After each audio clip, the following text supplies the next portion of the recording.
열왕기하 8장 16절에서 마지막 29절까지 말씀 한 절씩 교독합니다. 이스라엘의 왕 아합의 아들 요람 제5년에 여호사밧이 유다의 왕이었을 때에 유다의 왕 여호사밧의 아들 여호람이 왕이 되리라.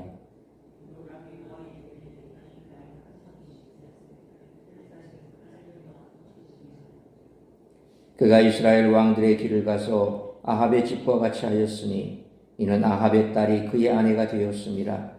그가 여호와 보시기에 악을 행하였으나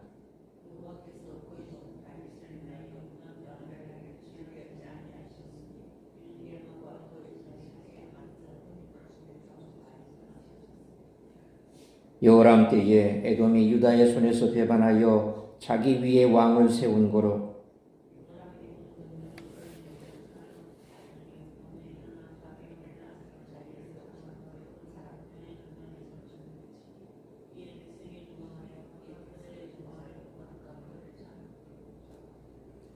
이와 같이 에돔이 유다의 수하에서 배반하였더니 오늘까지 그러하였으며 그때 림나도 배반하였더라.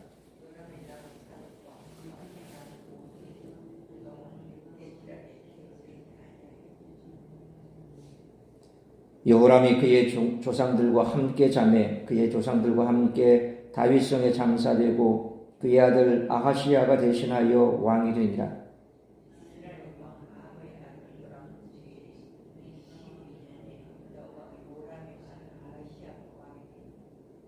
아하시야가 왕이 될 때에 나이가 22세라. 예루살렘에서 1년을 통치하니라. 그의 어머니의 이름은 아달랴라. 이스라엘 왕 오므리의 손녀이더라.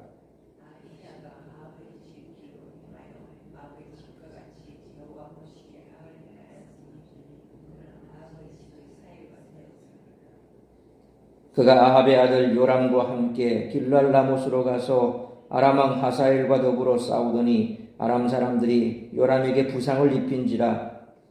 요람 왕이 아람 왕 하사엘과 싸울 때에 라마에서 아람 사람에게 당한 부상을 치료하려 하여 이스르엘로 돌아왔더라. 유다의 왕 여호람의 아들 아하시야가 아합의 아들 요람을 보기 위하여 내려갔으니 이는 그에게 병이 생겼음이더라. 아멘. 우리들은 유다와 이스라엘 왕국의 깊게 드리운 어두운 역사를 접하며 무엇을 고민해야 할까요?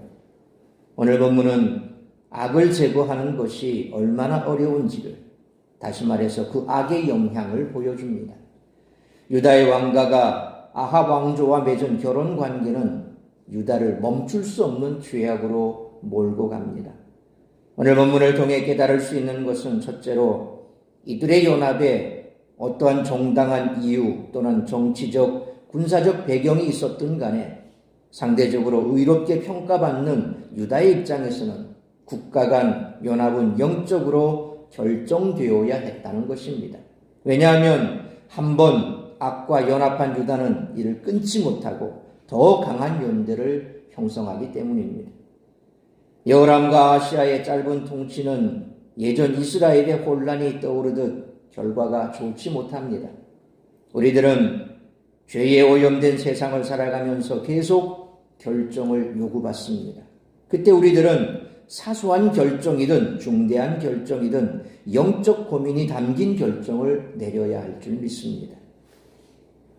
둘째로 우리들은 하나님 앞에 완벽한 삶을 살 수 있는가 하는 것입니다. 자신 있게 답할 수 있는 성도는 없을 것입니다. 유다와 이스라엘이 죄로 연합하고 그 관계가 깊어가지만 그렇게 유다를 향한 열왕기 저자의 예외적 표현이 더 눈에 띕니다. 다윗 언약은 사라지지 않습니다. 이는 유다가 이스라엘보다 더 나은 삶을 보여서가 아닙니다. 이는 전적인 하나님의 은혜입니다. 그러므로 우리들은 하나님의 은혜에 기대야 합니다. 때로는 실패하고 무너져도 그래서 하나님의 징계가 있을지언정 하나님은 그분의 백성을 향한 은혜를 저버리지 않으시고 지켜나가심을 항상 잊지 않고 살아가는 우리 모두가 되시기를 축원합니다. 열왕기 저자는 이제 남왕국 유다로 초점을 옮겨 두 왕의 마지막이 어떠했는지를 보여줍니다. 우리는 여기서 상황과 환경에 타협한 비겁한 선택의 말로와 함께 분열된 왕국이 쓰러져가는 모습을 볼 수가 있습니다. 악과 타협하면 무너지고 주님을 신뢰하면 살아나게 되어 있습니다. 따라서 이와 같은 오늘 본문의 말씀을 통해 우리들이 깨달아야 할 것은 첫째로 16절로 24절 말씀처럼 성도는 세상과 타협하지 말고 하나님만을 신뢰해야 한다는 것입니다. 유다왕 여호람은 16절로 17절 말씀처럼 아버지 여호사밧과 함께 6년 동안 공동 통치하다 왕위를 넘겨받았습니다. 여호사밧은 좋은 평가를 받은 왕으로 북이스라엘과는 달리 죽는 날까지 바알 숭배를 배격했습니다. 그러나 아들 여호람은 18절 말씀처럼 북왕국의 악한 왕 아합의 딸 아달랴와 정략 결혼을 했습니다. 하나님의 구원 계획이 19절 말씀처럼 남왕조 유다를 통해 이루어지리란 사실을 알면서도 정치적 안정과 이득을 보기 위해 악한 통치자와 타협한 것입니다. 이로 인해 남왕조에는 바알 숭배가 넘쳐났습니다. 여호람은 역대하 21장 1절로 7절 말씀처럼 왕이 되면서 이세벨의 본을 따라 그의 형제들과 함께 왕위에 위협이 되는 모든 사람을 죽였습니다. 이에 여호와의 분노가 임해 나라는 더욱 어지러운 상황에 처했습니다. 20절로 21절 말씀처럼 에돔이 유다를 배반하고 스스로 왕을 세운 것입니다. 뿐만 아니라 22절 말씀처럼 나중에 림나 역시 유다의 등을 돌립니다. 여호람의 8년의 통치 기간 나라는 더욱 혼란스러워졌습니다. 그럼에도 불구하고 하나님은 남왕국을 멸망시키지 않으셨습니다. 왜냐하면 24절 말씀처럼 다윗을 위해 그 왕조를 지키고 살려주시겠다는 약속이 있었기 때문입니다. 세상의 눈으로 볼 때 여호람의 통치는 정무적 판단이었겠으나 믿음의 눈으로 볼 때 그것은 불신앙의 행위였습니다. 최고 통치자이신 하나님을 신뢰하지 않고 세상의 악과 타협한 그러한 사람의 말로는 분명하다는 것입니다. 결국 여호람은 역대하 21장 17절로 20절 말씀처럼 아내와 아들들을 빼앗기고 궁전은 약탈당했으며 고통스러운 병에 시달리다 2년 후에 사망합니다. 그러므로 죄악과 절대 타협하지 마시고 오직 하나님의 계획을 신뢰하며 순종으로 나아가는 우리 모두가 되시기를 축원합니다. 두 번째로 25절로 29절 말씀처럼 성도는 끊을 것을 끊고 이을 것을 잇는 삶을 살아야 한다는 것입니다. 25절 말씀처럼 여호람이 죽고 그 아들 아하시아가 왕이 됩니다. 아하시아는 26절 말씀처럼 22세의 왕이 되어 단 1년만 통치했고 어머니 아달랴의 계략에 휘둘리는 영향력 없는 모습을 보입니다. 왜 아하시아는 이런 왕이 됐을까요? 27절 말씀처럼 그가 아합의 집 사위가 되어 악을 행했기 때문이라 성경은 말씀하고 있습니다. 아버지 여호람의 악행을 그대로 쫓은 것입니다. 그는 28절로 29절 말씀처럼 숙부인 북이스라엘의 요람과 동맹군을 결성해 길랏 라못에서 아람 왕과 싸웠습니다. 요람이 부상을 입자 그를 문병하기 위해 이스라엘을 내려가기까지 합니다. 반역으로 결국 죽음에 내몰릴 자들이 서로 모이는 꼴입니다. 그가 요람에게 간 것은 역대하 22장 7절 말씀처럼 하나님이 아하시아를 몰락시키는 기회였습니다. 이어지는 9장을 보면 예후는 유다 왕과 이스라엘 왕이 한 곳에 모이자 한 번에 두 왕을 죽입니다. 아하시아는 왕조를 세운 다윗, 경건한 아사, 우상을 몰아낸 할아버지 여호사밧의 뒤를 이었어야 했습니다. 그러나 그는 악한 왕과 타협한 아버지 여호람을 따랐습니다. 끊을 것을 끊지 않고 이을 것을 잊지 않았던 것입니다. 우리는 믿음의 선배들이 물려준 귀한 신앙의 유산을 잊고 부패와 분열의 습관을 끊어내야 한다는 것입니다. 그러므로 세상을 살아가면서 세상의 헛된 정과 욕심을 끊고 믿음의 선배들이 물려준 귀한 신앙의 유산을 잘 이어감으로 믿음의 경주를 끝까지 잘 마칠 수 있는 우리 모두가 되시기를 축원합니다.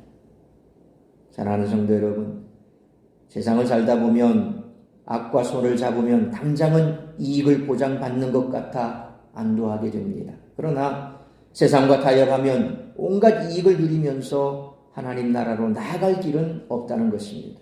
왜냐하면 공평하고 정의로우신 하나님의 심판이 기다리고 있기 때문입니다. 세상과 타협하지 않으며 이을 것을 잊고 끊을 것을 끊어내는 믿음의 백성은 지금의 어려운 상황에 굴하지 않고 뚜벅뚜벅 당당하게 천국으로 나아갈 수 있다는 것입니다. 그러므로 죄악과 절대 타협하지 마시고 오직 하나님의 계획을 신뢰하며 순종으로 나아갈 때 세상의 헛된 정과 욕심을 끊고 믿음의 선배들이 물려준 귀한 신앙의 유산을 잘 이어감으로 믿음의 경주를 끝까지 마치고 주님 예비하신 영생의 나라에 이를 수 있는 우리 모두가 되시기를 주님의 이름으로 축원합니다. 기도하겠습니다. 걸어가신 아버지 하나님, 은혜와 사랑을 감사합니다. 오늘도 이 새벽을 깨워 말씀으로 예배로 하루를 시작하게 하시니 감사합니다. 오늘 우리에게 주신 말씀 가슴에 새기며 우리가 이 땅 가운데 세상 바라보고 세상의 권세에 편협해서 또 그들과 함께 짝하여 세상의 권세를 누리고 또 이 땅 가운데 부귀영화를 누리면 참으로 모든 것이 안전하고 보장될 것 같지만 결코 그렇지가 않다는 것입니다. 공의의 하나님, 우리를 끝까지 붙드시는 하나님께서 반드시 악한 우리의 마음들을 책망하시고 또 그로 말미암아 쌓았던 모든 것들은 다 무너지고 말 것입니다.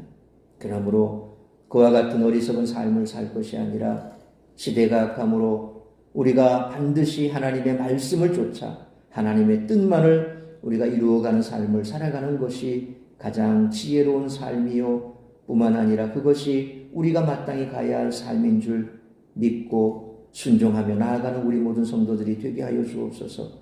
세상의 어떤 정과 욕심을 끊고 우리의 믿음의 조상들이 물려준 아름다운 신앙의 유업을 잘 이어나가는 것, 그것이 바로 우리가 이 땅 가운데 복된 삶을 살아가는 비결이라는 것입니다. 그러므로 오늘도 우리가 끊어야 할 것, 세상의 정과 욕심 끊어내고 또한 바르게 이어야 할 믿음의 귀한 아름다운 유산들을 이어감으로 우리 모든 성도들의 가정이 믿음으로 부요하고 또한 믿음의 출중한 가문들을 이루어 나가는 그러한 성도들의 삶이 될 수 있도록 축복하여 주옵소서. 오늘 이 한 날도 나를 통하여 이루고자 하는 그 하나님의 뜻을 이루어드리기에 부족함이 없는 성령 충만으로 채워주시옵고 오늘 이 한 날 하나님께서 우리를 인도하시는 대로 믿음으로 순종하며 나아가는 우리 성도들의 복된 삶이 될 수 있기를 간절히 빌고 소망합니다. 특별히 육신의 질병으로 고통받는 성도들 치료하시고 회복시켜 주시고 여러 가지 많은 근심, 걱정, 염려에 짓눌려 있는 성도들 믿음의 눈을 들어 주를 바라보고 나를 끝까지 지키시고 어떠한 상황 속에서도 놓지 않으시는 하나님의 그 은혜의 손길을 붙들고 기도하며 간구하며 나아갈 수 있도록 크시는 종 베풀어 주시기를 간절히 빌고 소원하오며 이 모든 말씀 우리 구주 예수 그리스도의 이름으로 기도하옵나이다. 아멘.